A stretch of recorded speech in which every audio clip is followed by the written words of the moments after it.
Friend, नमस्कार मित्रांनो, good evening. संध्याकाळचे वाजले 7:30. तर बघा आता चालले आमची स्वयंपाकाची तयारी करते. आणि आज काय झालं, आज आमची इथे दिवसभर लाईट नव्हती, खूप लाईटीचा गोंधळ झाला. हे बघा किचनमध्ये आम्ही कागद लावले, कसले निळ्या कलरचे, खूप घाण दिसत होतं. आता ते कागद वगैरे लावले तर जरा व्यवस्थित दिसते बघा.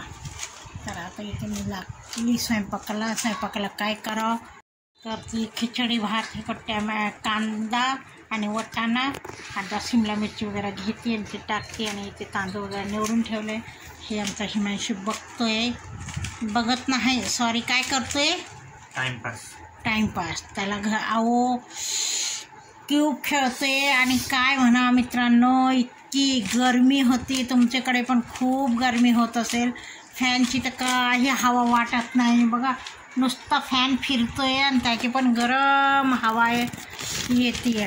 तर काय म्हणायचं, तनिष्का आमची बाहेर बसली आहे.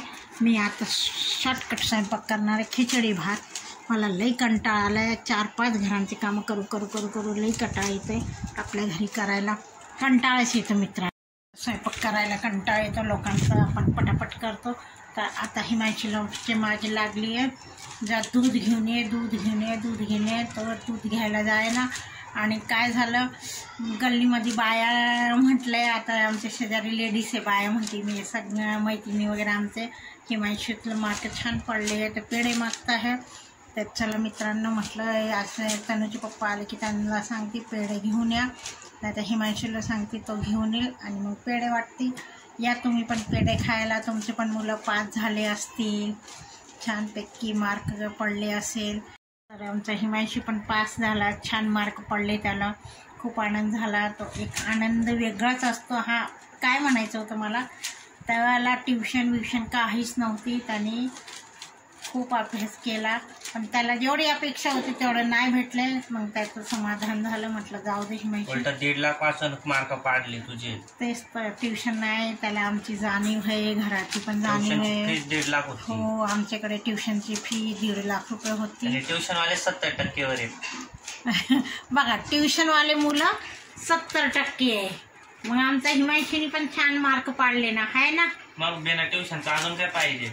मग ट्युशनवाले 70% वर आले. हिमांशू छान मार्क पाडले. पाहिजे असं पाहिजे. माझ्या पण मदत करतो, कामाची खूप मदत करतो. त्याला आमची खूप जाणीव आहे, त्याला परिस्थिती पण जाणीव आहे.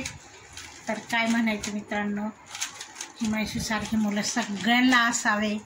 काटकसर पण तेवढीच करतो. पुस्तकंसुद्धा नाही, पुस्तक आणलं होते, गाईडसुद्धा आणले नव्हते. मग मी त्याला रागून मग त्याने मेन गाईड आणले. अपेक्षित मी रागून आणायला लावले. म्हटलं तू पैशाची काळजी करू नको. मग त्याने ते अपेक्षित वगैरे हे ते सगळं आणलं.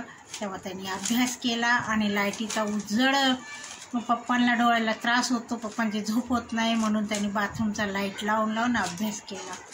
तर अशी मुलं किती छान असतात. मी तर म्हणते दिनदुनी रात चौगुनी तरक्की करा अशी मुलं.